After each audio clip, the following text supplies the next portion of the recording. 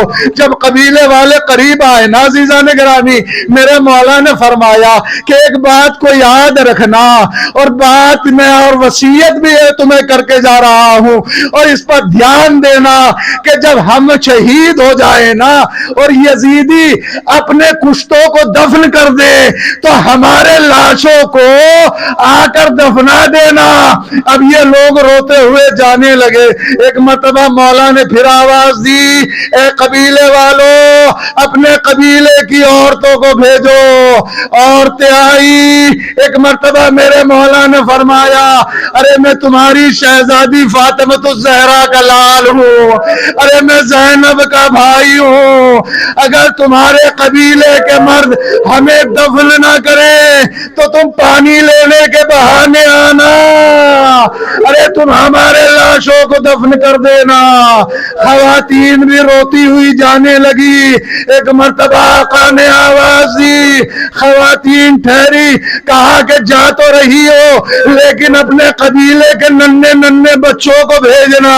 قبیلے کے ننھے ننھے بچے آئے، آقا حسین کے گرد جمع ہوئے، ایک مرتبہ بچوں کی طرف متوجہ ہوئے، اے بچوں میں علی اصغر کا بابا ہوں، میں سکینہ کا بابا ہوں، ارے جب ہماری شہادت واقع ہو جائے اور تمہارے والدین ہمیں دفن نہ کرے تو کھیلنے کے بہانے سے آنا، ایک ایک مٹھی خاک ہمارے لاشوں پہ ڈال دینا۔ ارے میرے مولا، ارے آپ کو بڑا ارمان ہے، ارے آپ کی تدفین ہو جائے، لیکن جب 11 محرم آئی، ارے ظالموں نے اپنے کشتوں کو تو دفن کر دیا، لیکن حسین کا لاشا ملعون نے کہا گھوڑوں کی نال بندی کی جائے، ایک ایک لاشے کو اٹھا لیا گیا، لیکن حسین کا لاشا، ارے عربی گھوڑے، اللہ اکبر، بس آپ کی آوازیں بلند ہیں، ارے فرات کے کنارے خیمے نصب ہو چکے ہیں، لیکن ارے کچھ وقت گزرا، یزید کے لشکر کا دستہ آیا، اے حسین اپنے خیموں کو دریا کے کنارے سے ہٹاؤ۔ علی اکبر گفتگو کر رہے ہیں، ایک مرتبہ ایک ملعون نے بلند آواز میں بات کی، عباس کو جلال آیا، ارے عباس کے ہوتے ہوئے ارے تیری یہ مجال علی اکبر سے اس لہجے میں بات کرے۔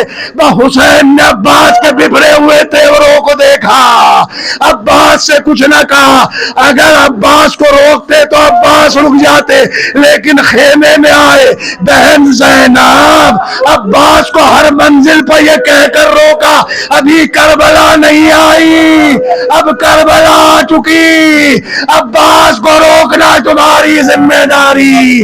اما فضا، عباس کو آواز دو، در خیمہ پر فضا آئی، یا ابوالفضل العباس، شہزادی آپ کو یاد کرتی ہے۔ عباس سر جھکائے ہوئے خیمے میں آئے، عباس دو زانو ہو کر بیٹھ گئے، شہزادی زینب نے دست شفقت کو عباس کے بالوں پہ پھیرا، اے میرے بھائی عباس، اگر خیمے دریا کے کنارے سے ہٹ جائے تو اس میں کوئی عجب بات نہیں، ارے فرات کے کنارے خیمے رہے یا فرات کے کنارے سے خیمے ہٹ جائے، اس سے کیا فرق پڑتا ہے؟ اے میرے شیر عباس، جب تک تو زندہ ہے ہمیں فکر کرنے کی ضرورت کیا ہے؟ میں کہوں گا شہزادی، آج عباس موجود، خیمے محفوظ ہے، لیکن بعد شہادت عباس، بعد شہادت مظلوم کربلا، خیمے جلا دیے جائیں گے، سروں سے ہدایت